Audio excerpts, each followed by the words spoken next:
Well, hello strange people, welcome back to the channel. Oh, so we're out on the moors. As you can see, we're going to try and find the stone road that I couldn't find the last time we were out because of my knee. Still a bit sore, in fact very sore. So we won't be going a huge distance today.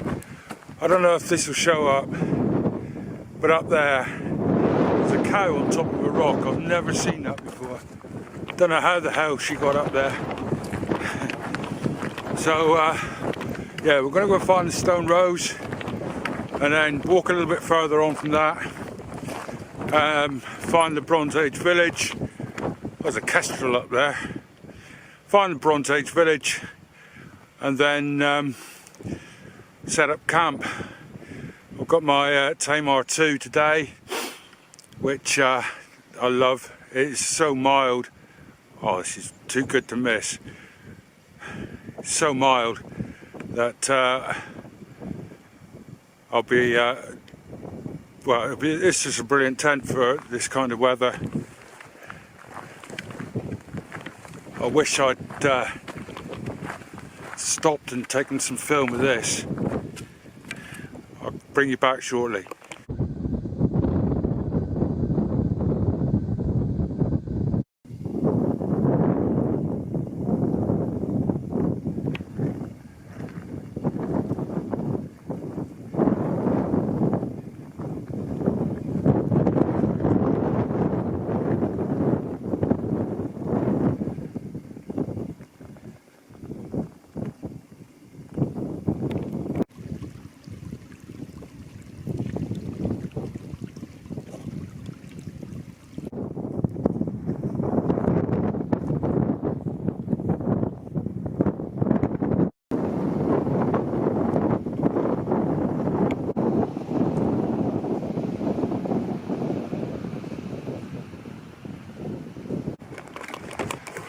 Well, that house we've just passed back there is Ditsworthy Warren.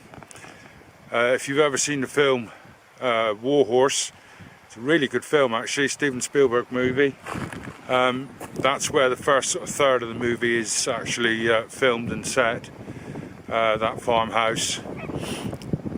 Certainly the outer shots. I don't know about inside, I've never been inside. The house is a little bit bigger than Nuns Cross. But it doesn't look as though it's in as good condition. Right, I'm really happy we've had a nice little track to walk on. It's been pretty gentle on my knee. But we got the uphill to come in a minute. I don't know if you can see behind me. I can see the stone rows from here. They look pretty good, so I'm looking forward to that. Right, I'll catch you in a mo. As I was approaching this, I thought, wow, there's a lot going on here. There's a standing stone up there, one down there, and obviously this one here. But as I got closer to it, I realised this is an old gate. You can see the iron lug in it still. Across to this side. You can see where the bolt went in the gate. Just there, and if you look carefully as well, you can see, probably this angle's probably better, 1, 2, 3, where the drills went in, so it's probably 1900s. There's a standing stone over there, which is on its own, which could be something, and there's certainly what appears to be the walls of a village. There's a lot going on here though. Right, let's make our way to these rows. I hate Croc shoes. And this is obviously somebody's camp shoe that they've dropped. So now there's a great big lump of rubber sitting in the middle of the moor. It's just horrible. I have to find some way of taking that back with me. And I am going to look so daft with that hanging off the back of my pack.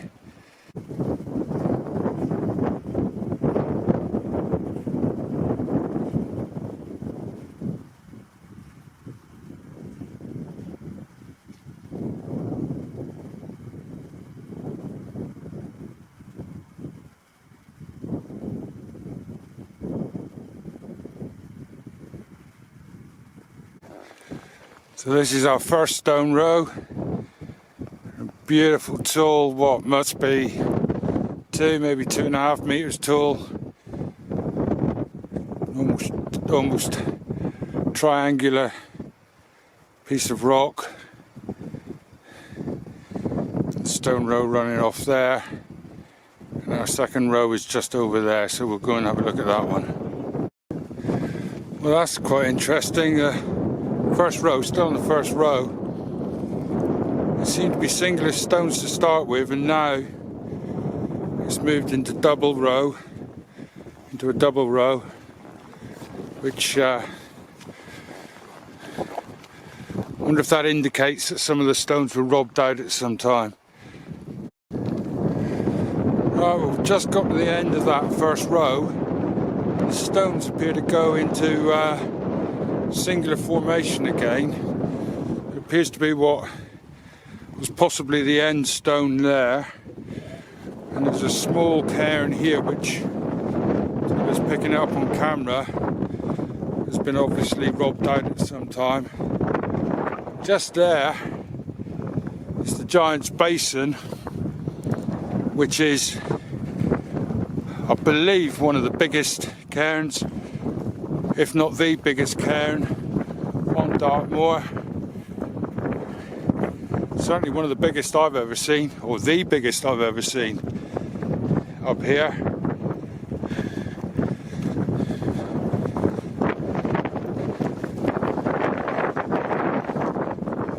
I'm 6 foot, so it's got to be nearly 2 meters high. And this will be why it's called the Basin. It's robbed out, which is a damn shame.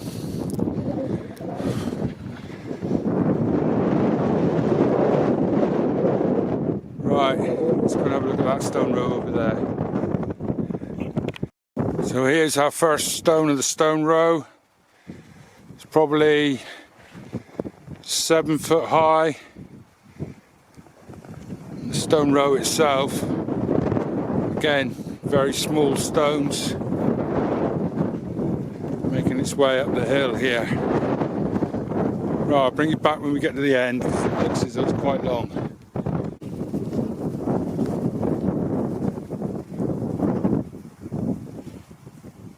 So here we are again at the end of this stone row. Not sure if this is the end stone. Pretty sure actually it is. This will be the end stone. This is the ring, one of the ring stones around this small cairn, which is at the end of the stone row. Again, robbed out. One day when that's all worn down, all there'll be is a ring of stones, like a stone circle. There's another cairn just over there, a small cairn. Appears to be a village just up over the horizon there, but we're going to have a look at the third stone circle.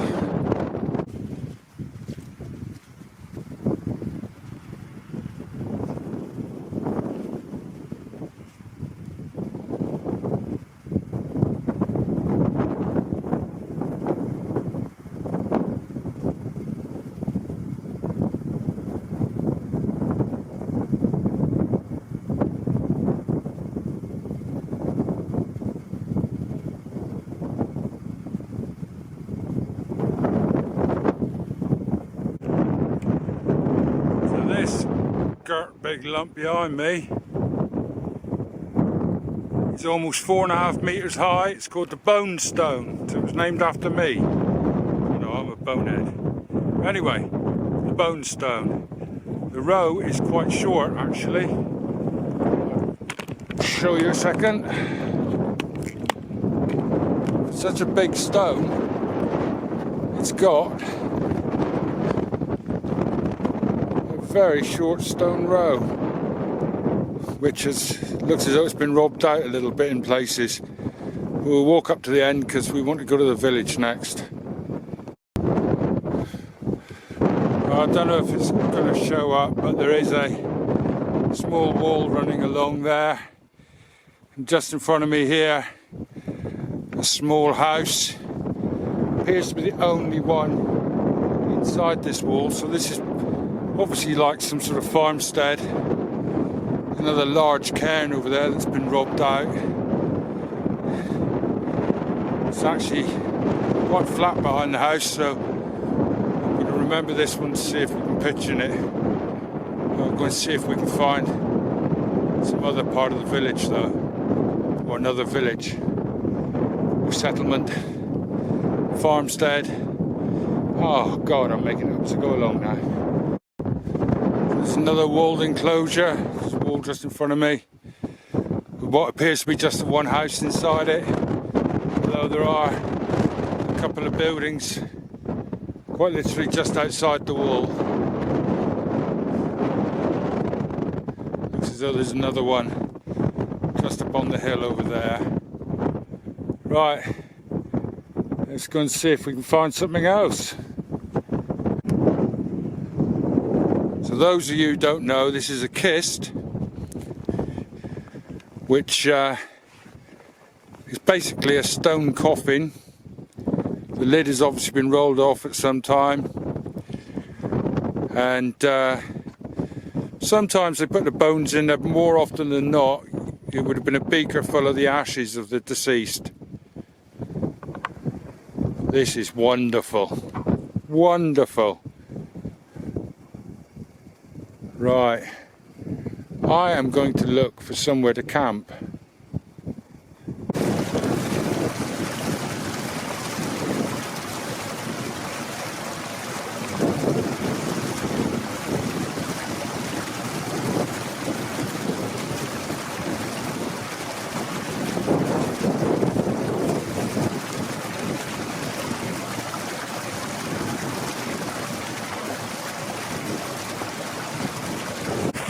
I just twitched my knee again. Filming this scene, walking past this little stream. So I'm definitely going to find a place to camp and rest up now. It's only on this area more. What's going on? Anyway, seems to be some tin workings around. Well, you can see it's tin workings. Well, I can see it. Maybe those not trained in the eye can't see it, but this is obviously an old tin workings. But I'm going to find a flat space to pitch my tent, I think. It looks as though there might be something over across the other side of this stream. Catch you in a mo. Well, there's a nice flat spot.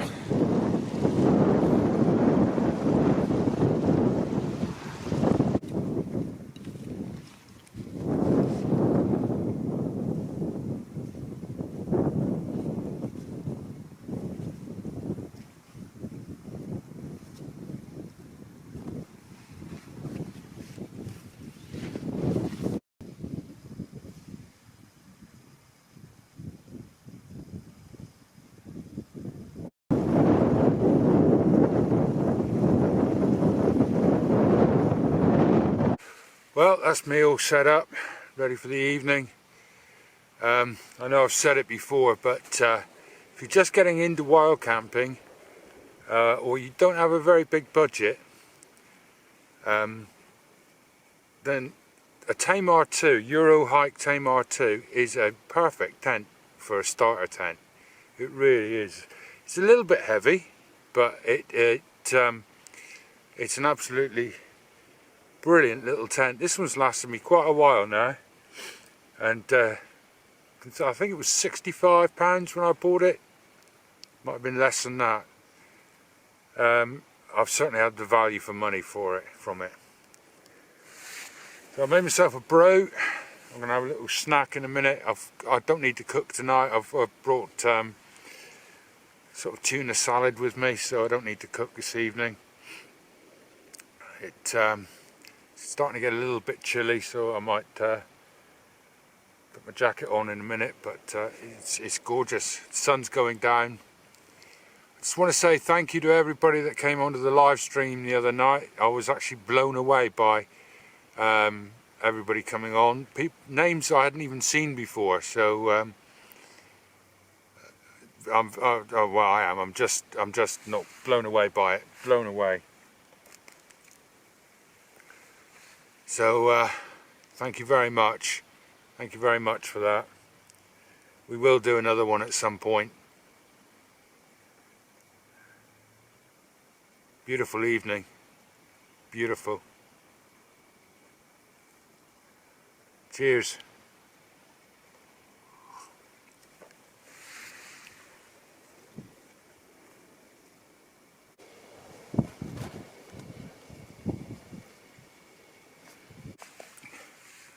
Those stone rows were interesting. I hear a lot of theories as to what they are about and what they what they all mean. I heard one the other day, or I read one the other day actually on a forum that I'm in, that said they were, each individual stone was possibly the leader of the clan. You know, after he died, they put a memorial stone in. But I mean, your guess is as good as mine. Could be. I think they've all got different meanings, though. I mean, they weren't all built at the same time. Culture changes, and you know, with that change, a stone row could mean a different thing. I mean, why was that one stone row we saw? Did it start off as a single row, then it went to a double row, and then it went back to a single row? I do wonder if maybe that central section was covered at some time, maybe just had earth in it to make it higher, and the stones were just on the sides just to hold that bank in. That's just my guess as to what that one was like. Starting to lose light, so sorry if it goes in and out of focus, but they're all different. I mean, the longest stone row certainly in Europe and possibly the world is only a few miles away, and I can't believe that that is, you know, generations worth of leaders. I think one of those stone rows down there, I didn't count them properly, but it was something like 80 stones. Close to 80 stones, was, you know, 80 generations. It would pretty much take us back to the Dark Ages, Bronze Ages. So, no, pardon me. You know, other people think they might be processional routes.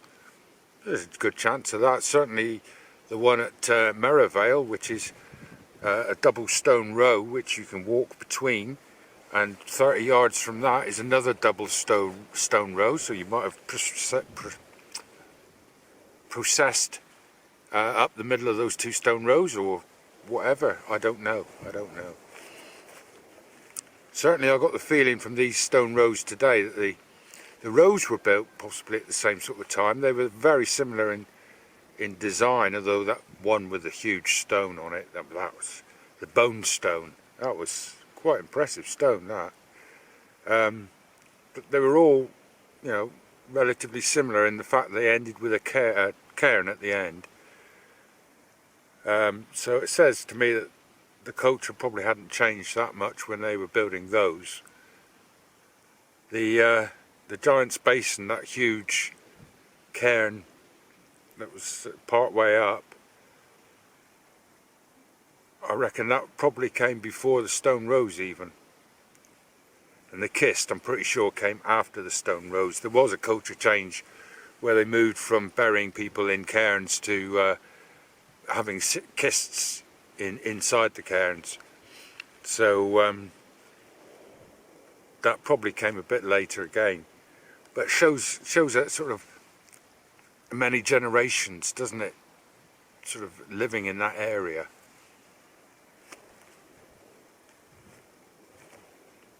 Just because it says Bronze Age Stone Road doesn't mean it was in the last, or you know, a 30-year period. The Bronze Age was 2500 BC to around about 700 to 800 BC. So it was a long period of time. I mean, the houses I've come to today, the single occupancy walled compound, I think I'm pretty sure they're later in the Bronze Age, a little bit later in the Bronze Age. You'll come across below Roost Tor, anybody that's in that area, there's a settlement below Roost Tor, and below Cox Tor as well, which don't have any walls around them at all.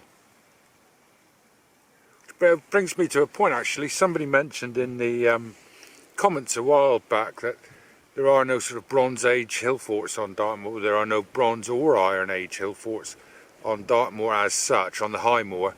There are a few on the edge of the moors, and there are lots around Dartmoor. And that got me sort of wondering why, and I'm pretty sure what it is, and I've mentioned it on the channel before, around about 1200 BC, the climate changed up here. There was, you know, it got a lot wetter and a lot colder, and people did move off the hills, and it probably became pastoral, so they went and moved into the valleys, brought their cattle and everything up here in the summer.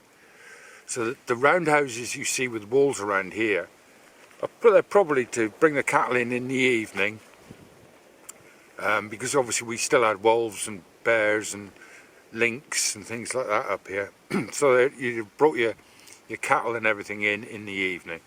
You wouldn't have had to worry very much about a neighbouring group or clan or tribe or whatever coming to steal your cattle as such, or lay siege to your property.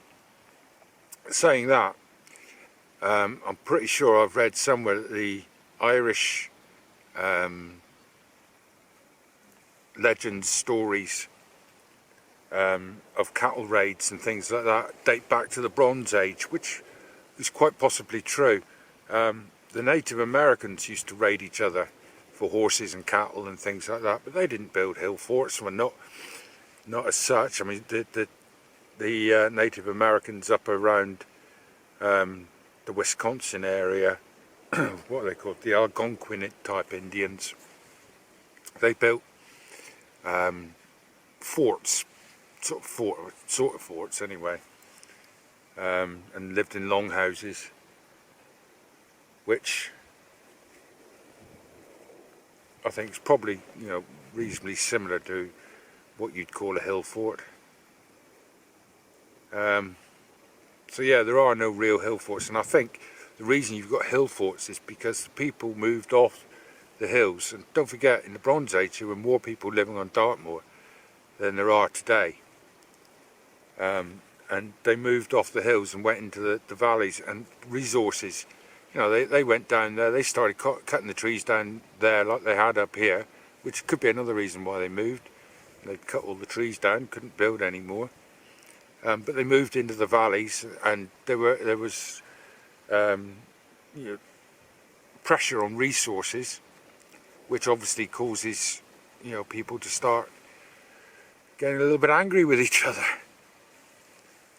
But yeah, there are, and I had a look on the Oxford database, which is pretty good, and I was looking at hill forts in the UK, or UK and Ireland, and in Ireland most of the hill forts, or as we know them as hill forts, are around the coast and maybe a few up in the valleys, and there are, you know, there are a few inland, but they are mostly around the coasts. But in the UK the vast majority are in the west, Wales, and in the north. There don't seem to be, well, there are hill forts in the east and there are hill forts in the Midlands, but they're nowhere near as many. Wales is, I think Wales is something like 600, which is a huge number. So yeah, it is, I don't know what's happening to the picture, but anyway, I'll keep going.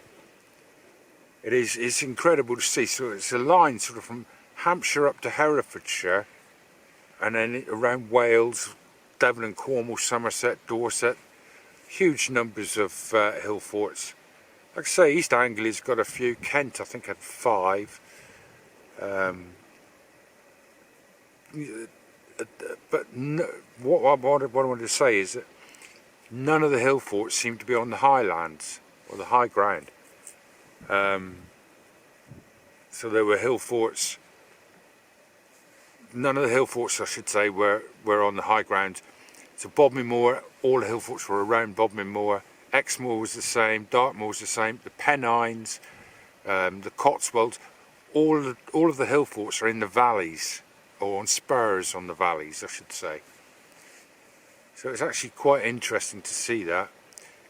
So I think life up here, apart from the old cattle raid, was pretty peaceful. Pretty peaceful. And I don't know why my picture seems to be doing what it's doing. I think it's just because we're losing light.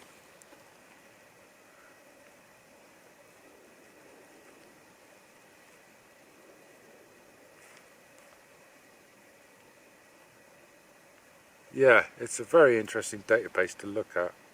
It doesn't have all the hill forts on it, or all the settlements I should say on it, but it does have a vast, very good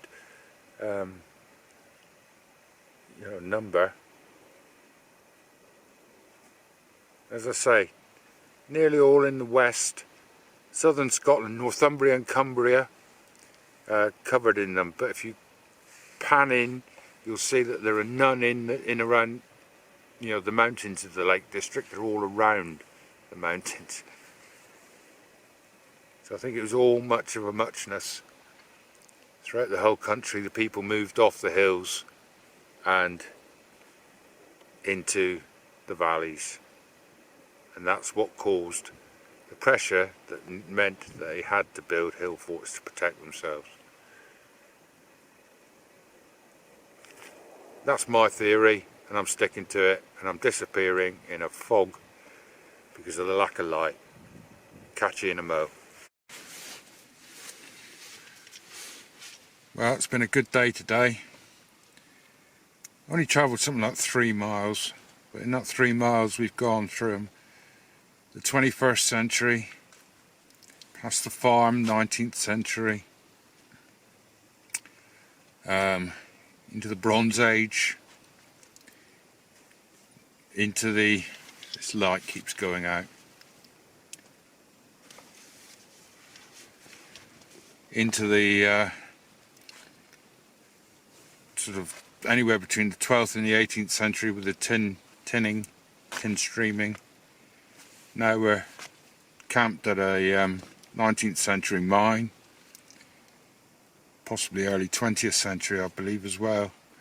But anyway, we've gone through 4,000 years of human history in just 3 miles. It's incredible. It really is. Now I'm going to leave a link below to a channel called the Dartmoor podcast. He's recently made a film. It's a very good channel actually. He hasn't got very many subscribers, so give him a bit of love. This light is getting on my wick. He's recently made a film about the Dawells, who are a very rich family that own thousands of acres of Dartmoor on the south of the national park, and they're going to close that area to wild camping. They're currently being taken to court. I believe the case is on the 22nd of December, but don't quote me on that. If they win, there will be no wild camping on those thousands of acres. It's almost certainly for grouse shooting or something similar. I'm told that they've done similar sort of things in Scotland, closed areas of land. It shouldn't be allowed. It should not be allowed. And certainly not in a national park. This is the last place in England that you can camp legally. And I'm going to give up on this light. So hopefully this light above me will be enough. And we shouldn't allow the rich, just because they've got some money, to take away what is rightfully ours on this island. I feel very, very, very passionate about this. Now, I've been drinking a bit of whiskey. It's the bottle is not quite as full as it was. I think personally, if this ruling goes ahead, then every wild camper, we should get together, and it should be everybody in the UK, but obviously that's not going to work. But every wild camper on Dartmoor, and if those of you that have never even been to Dartmoor can actually get down, then we should all go one weekend or every weekend for as long as it takes and camp until this government make trespass a criminal offence. It's only going to be a civil offence, and if there are hundreds of us there on that land, well, I'd like to think there were thousands, but if there were hundreds of us there on that land, they're never going to be able to take us to court. Not all of us. Now, I don't advocate breaking the law, but sometimes it needs to be done. It needs to be done. They cannot be allowed to get away with this. When my kids were young, we bought them an Xbox, and at the end of the evening, when it was time for bed or whatever, or if we were going out and they had to turn the Xbox off, some of the games we'd come up with when they were quitting, when they were stopping, we'd come up with something like, everything not saved will be lost.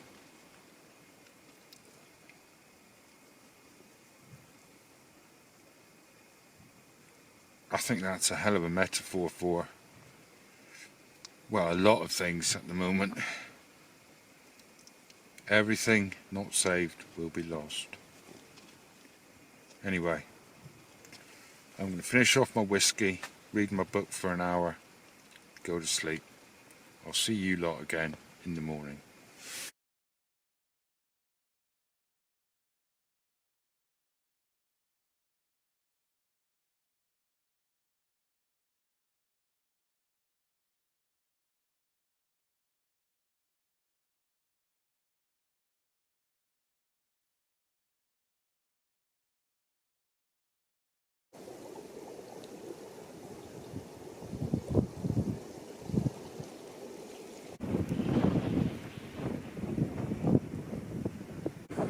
Well, good morning, folks.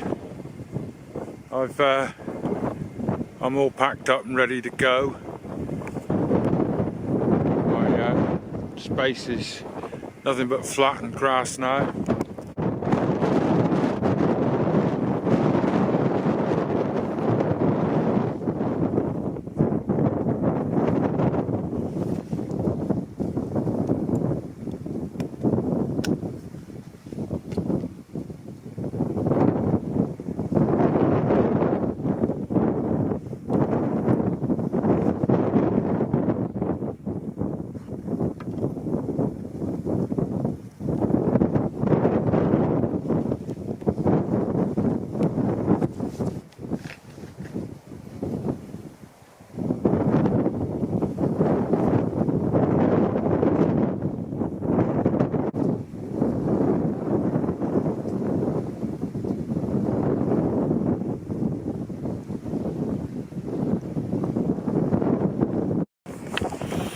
mentioned last night about the closure of an area of moorland. Now, part of the reason for that is because the owner says the wild campers damage moorland. I just want to show you something.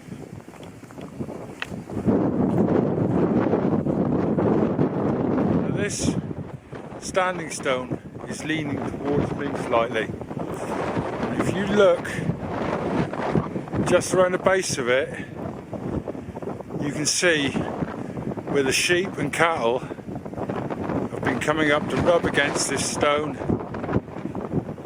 Ponies as well, probably. The point I'm making is a wild camper didn't dig that little pit around that stone. We all know why wild campers dig pits, and they always cover them over again.